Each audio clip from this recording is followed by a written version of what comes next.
Hello everyone, I'm Hunter and this is the Umpqua River Outdoor Podcast. This is my buddy Nick, and quick introduction about me. I started hunting in Montana with my father when I was around 5 years old, and that tradition for me has held on pretty strong. I've had a couple rough years and well, I haven't gotten anything yet. Nick, you want to explain how you got into hunting? So live in Oregon pretty much all my life. Hunting is just kind of a way of life. Just grew up with doing it, so I kind of been doing it since I was old enough to go. So probably 2, 3, 4 years old. Just how I got into it. It's just something that we did. So when I got old enough, I went through the hunter safeties course and started hunting. It was just something we did, just a normal thing.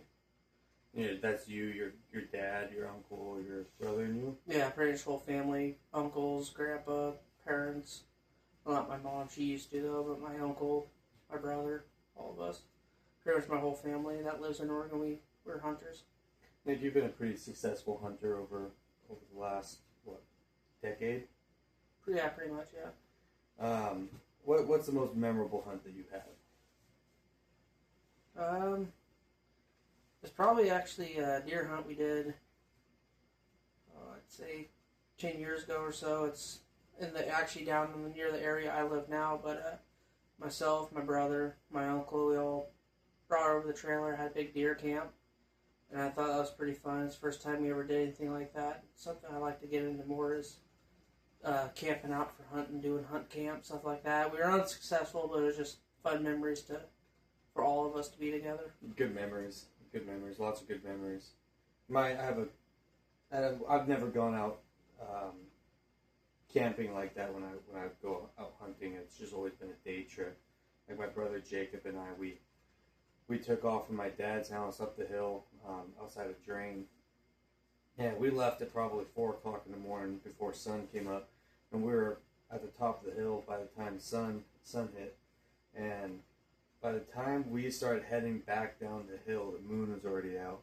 And we got lucky. We didn't bring any flashlights. We didn't bring any water or food. We just went out and hiked a bunch. And we didn't have a flashlight on the way back down. And it was pitch black, and the only thing that we had was the moonlight to guide us back all the way to the house. That was memorable. We made it back down. I was probably, I want to say 14 at the time. My brother was 15 or 16.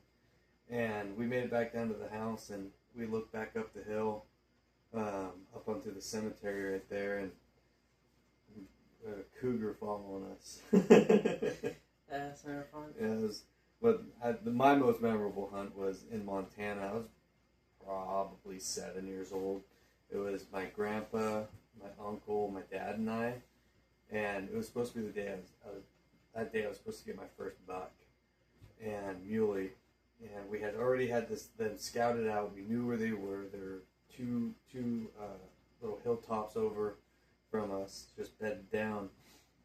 And my dad and I would go and we're hiking in, and we're at the top of one of the little hills looking down into the draw, and I was like, Dad, what's that? What's that down there? And he pulls up his rifle and he zooms in on it and said it's a barrel, but I thought he said bear hole, and so I turned around and I booked it back up to my grandpa and my uncle. My dad was already down the draw and working up the other side of the ridge before he noticed that I wasn't behind him anymore. Yeah, no, which we will do. We'll tell you a bunch of stories on this thing that we got. But yeah. we have those late night call outs, people getting animals, and you get down there and got enough light, you're going, oh, this would be a fun one to get out. Or I got one where I had an animal come alive in the back of my Jeep. No. Yeah, after I shot it, and then there was flashlights in the ditch looking for it in the blackberry patch. That's a good one. That's funny. So historically you're a rifle hunter, correct? Yes. Yeah. Okay, and you've got 3 heads here that I see. Yeah. What? So you're getting into archery hunting this year, and how has that transition so far for you? Pretty good. It's just a little bit of change now. You're getting closer up to the animals, trying to figure out about where to go now. Before, I mean, we did a lot of road stuff, especially with my dad getting older with an age and stuff. He can still walk, but not like he used to. But a lot of us just drive around, look for an animal, or look for sign. If you see something, take off in the brush. But with this bow, now you're going to just beat and brush the whole time. But even with rifle, like our last season last year at Eastern Oregon, that's pretty much our whole hunt was leaf camp. We'd map out an area to go and just be gone all day walking through the timber looking for something. Yeah, that's like, what do you think? Like today we went out and set up a trail cam, and last weekend we went out scouting different units. Is that any different from your rifle hunting? No, not really. It's about the same. You drive around, scout, look around, see what you're seeing for sign for animals like that. But now it's kind of like, okay, sign, they're going, you want to get up down in the timber closer to them and just try to figure out how that works. Other than that, I mean, it's not much different. Just pretty much learn how to shoot a bow and sight it in, figure out your different angle, your drop and stuff like that if you're shooting uphill, downhill. Yeah. What is your, it's a controversy topic, what is your ethical range for a kill? For what? If you're shooting, our first hunt's going to be elk this year. So for an elk, what would be your ethical range for a bow? For a bow, where my comfort level is right now it's probably 30 yards, but that's why I'm working on it to 30 yards. Get myself pinned in good at 50. That's a good distance. I mean, before we did that 3D hunt, 30 yards was about all I wanted to do too. Yeah. That 3D hunt, learning my bow a little bit better. I've had this bow for 5 years now, and I've shot it pretty consistently up until the last couple of years. But I think that doing those 3D hunts has really made it where I'm comfortable taking like a 50 or 60 yard shot. Yeah. Which, I mean, I did that 3D shoot too. It's like, that was a nice couple of guys we met up there. They are archery hunters. They let us hang out with them, follow them, their group for the day. So they kind of gave us some pointers, and there's like a couple shots, 50 yards or so, which I'm dialed in fairly decent with my bow. And I'm like, I don't want to shoot that. Like, oh, just shoot at it, just shoot at it. Okay, I shot at it, and a couple of times I hit dead on the mark. You did.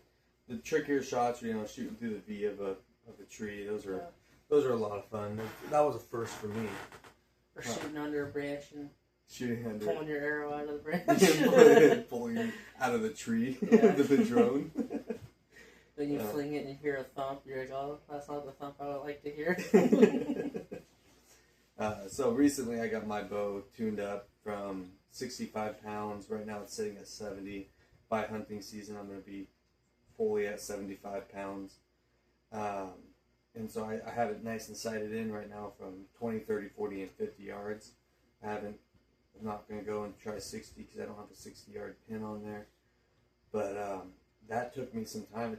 I got it tuned up on Valentine's Day, and this weekend, so March 1st, I finally have it fully tuned in for 70 pounds, which I'm sitting at 290 feet per second, which is fast. It's pretty nice. The newer bows like the Matthews Arc, I shoot a Matthews V3 from 2021, and 31 also. It's about 20 or 30 FPS slower than the new ones, and that's okay. I'm not a speed king. I'm shooting 6.5 millimeter arrows, 300 spine. I don't know what my grainage is. I'm probably shooting like 450 grain, so I'm not too far. It's not that small of an arrow, so 290 FPS is pretty nice. It'll take down an elk. But I just figured all this out last week, 3 weekends ago when I was up at the bow rack, which was nice. Then one thing about archery hunting that I take seriously that you and I kind of think differently on is is scent control and thermals, keeping track of thermals. So I personally, I'm going to do everything I can to make sure that I have eliminated scent and I'm keeping track of my thermals and what I'm touching out in the brush. And if I'm hiking in on a trail, I'm not going to be touching stuff along that trail because I know that those deer are going to want to follow that trail in and out. So I pay extra close attention to that kind of stuff. But Nick, on the other hand, you don't really believe in scent control. No, it might be just from the rifle side where, I mean, you can get up there 200-300 yards and shoot something, but even at that, I've wandered through the brush and you wander upon a deer or elk or even bear or something, and they just don't seem too concerned. I think they're more curious. Mm-hmm. But yeah, it's just something I've really not paid much attention to, but we might find out this year. It's something I need to pay attention to, but yeah, I've been standing clear cutting a unit, or not clear cutting, but watching a clear cut for a deer that we knew was in the area, and 30 yards away, here comes a bear off the bank, and he's just standing there looking at us, just out of curiosity of what we were doing. Oh, our bear hunt 4 years ago? Not that one. Not that one. A different one. No, that one was just curious with you. Thought you were a snack. The story that he's talking about, we tell it a little differently, but the day before we were driving up into this unit. There's 4 of us, and we saw this bear up on the hill, and we all took a couple shots at it, and none of us hit it. And so we're like, okay, well, Nick and I had planned, well, we'll come back the next morning, and we'll get there a little bit earlier. So we show up about an hour earlier, and we caught that bear coming into where he was going to eat berries, right? Just 30 yards, 40 yards away from where we were just shooting from. Yeah, there was a road crossing. It come up from a creek that, so we figured out what it's been doing is going down the creek, drinking some water or whatever, and then it's crossing the road back up into a clear cut onto a road full of berries, and that's where he was heading back to. And we kind of got, just from us shooting at the day before and talking to a person up there that heard us shooting and drove up, and he shot that same bear the day before around the same exact time. So we're like, okay, well, we know it's in this area about this time, so if we show up a little bit earlier, we'll catch it crossing into that area where it'd be a little bit easier to shoot at. Yeah, and so that bear, as we're walking in, we parked down the road about 50 yards or so, and we walked in a little bit, and we heard something rumbling through the brush right next to us. And so we stopped and we waited, and this bear pops out onto the road about 70 feet in front of us. And so Nick was like, hey, I'm gonna head up a little bit and get a better angle on it. And I decided to walk right towards the bear, and it stopped, and it like stayed and looked at me, and then it tried to get a little bit closer and a little bit closer, and I was like, Nick, take the fucking shot.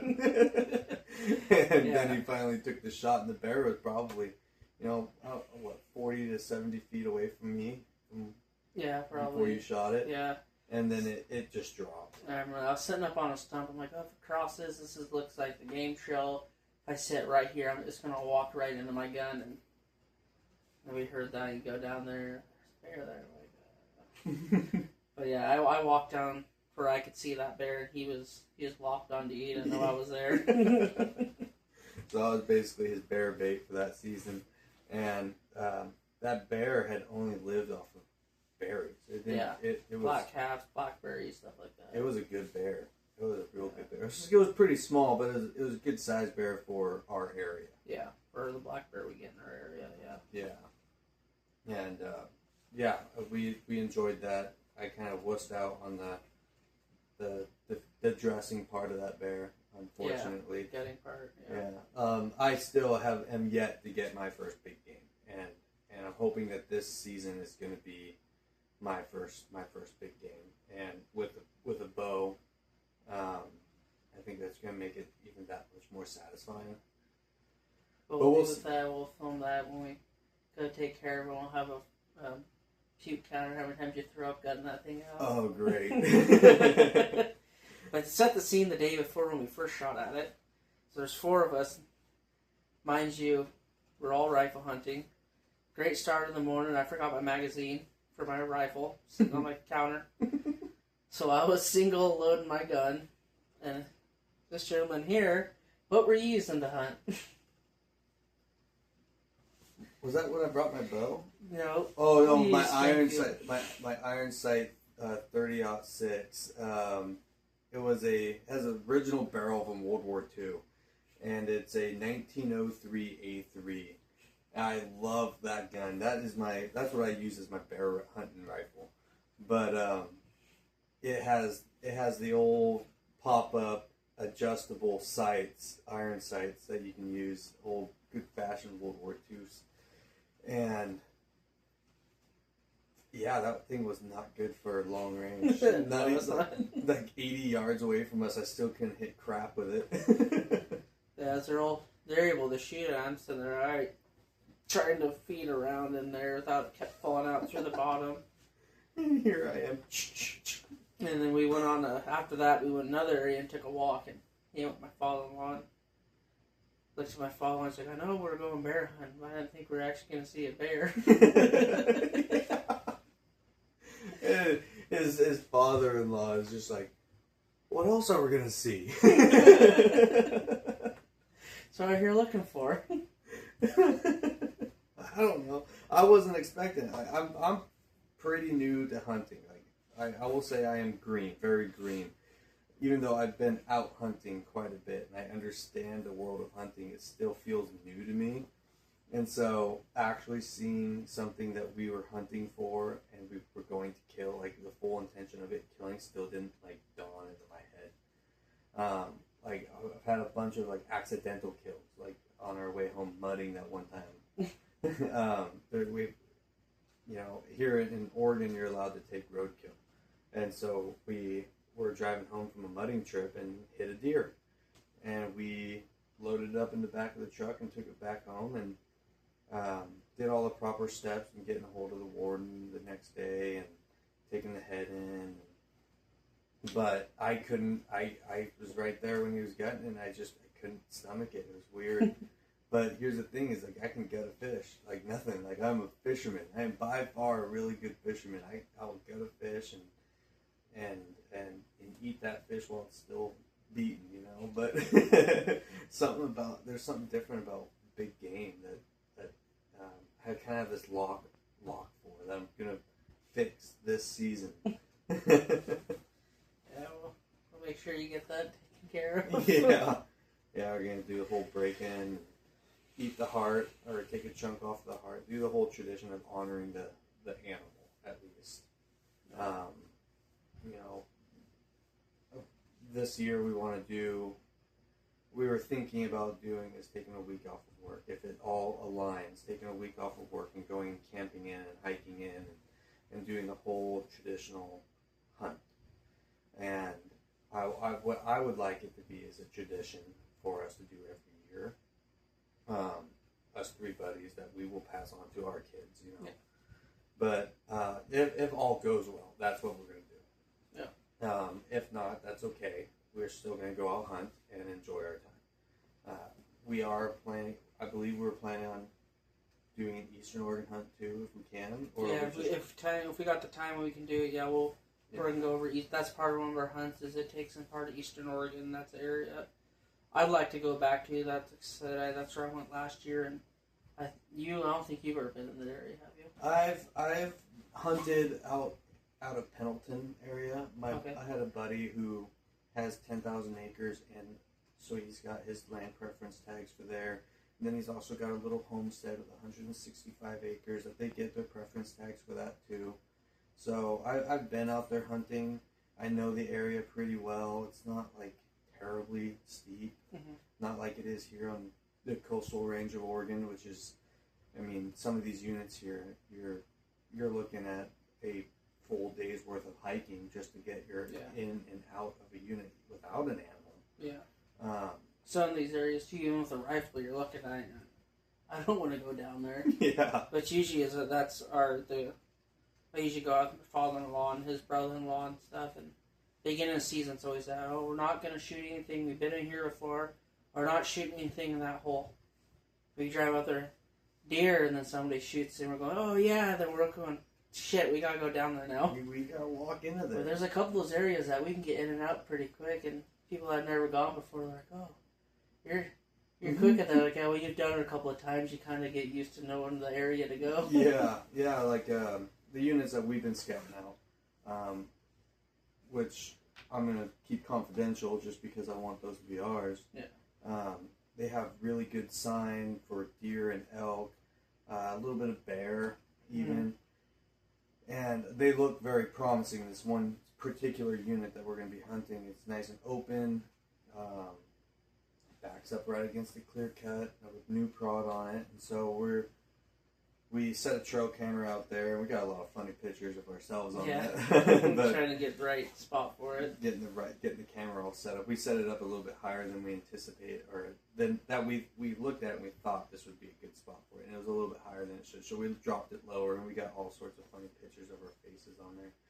But this unit, it shows such an abundance of sign that I want to focus. If we don't get our Eastern Oregon hunt, at least, I want to focus all of our attention onto it, and that's why we went and set up the trail camera there today, and hope that we actually have life out there. Now, of course, right now they're in their winter patterns. Still, it's not quite warm enough for them to get into their summer patterns, and archery season, first archery season here in Oregon is August 29th through September 27th. Yeah. So we're learning their patterns now for late season, and then through April and July, that camera is still going to be sitting out there. So we're going to be learning their summer patterns, which I assume they're going to go from high ground to low ground in the morning where the water is, and then low ground to high ground in the evening for bedding and food. But I say right now, usually the winter time, they're going off their summer grounds. It's usually up higher, and they go down. But the way that the weather's been this year, that you don't even elk hunting during the rifle season over in Eastern Oregon in November. We were looking at it, it's like they were just literally meandering anywhere. yeah, It wasn't like we were finding sign like it said, okay, they're doing this pattern. It's like they're here, then they kind of wandered over here, like going from knob to knob to knob, just wandering. yeah. It didn't seem like they really had themselves set on, let's move down towards winter grounds, or let's stay up on top. It's still fairly warm. They were just wandering. Just wondering. Yeah, didn't really have a means of which way they were going to go. Just going here a little bit, and they wandered over here a little bit. Yeah, and the spot that we're going to be hunting, fortunately for us, it has water off of both sides. I'm not 100% sure if the one is going to be a dry creek in the summer or not, but I know that the other side, it's a full-blown creek all year round. Yeah. And you can just tell by the signs that it shows. And they have plenty of food. There is so much food in that little small area. But not even with that, just in that area, you go down on the bottom there's some private property which we're not gonna mess with. That's not our property to go on, but there's fields there, so they're going down those fields and eating all the food, the grass out of those fields and stuff too, and going back up. Yeah.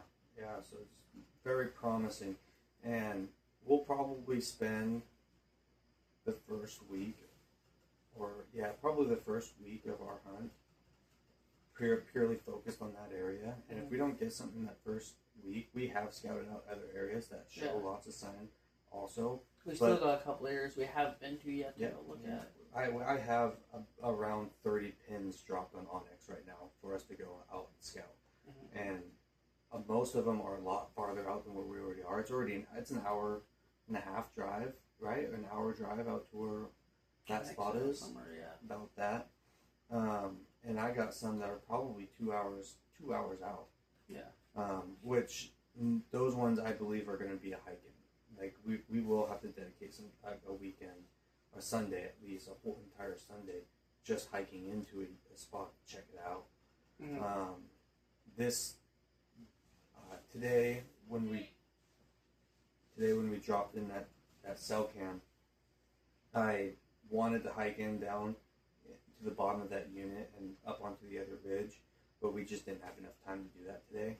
So maybe next weekend we can do that, or the weekend after. Either way, we have 3-4 months until season starts, so we really are not in a rush right now. Yeah. We're just trying to, take our archery hunting a little bit more serious, with the preparation at least. With that, I think we should end this podcast, and we'll do it again next Sunday. Yeah. All right. Good. Thank you, everyone.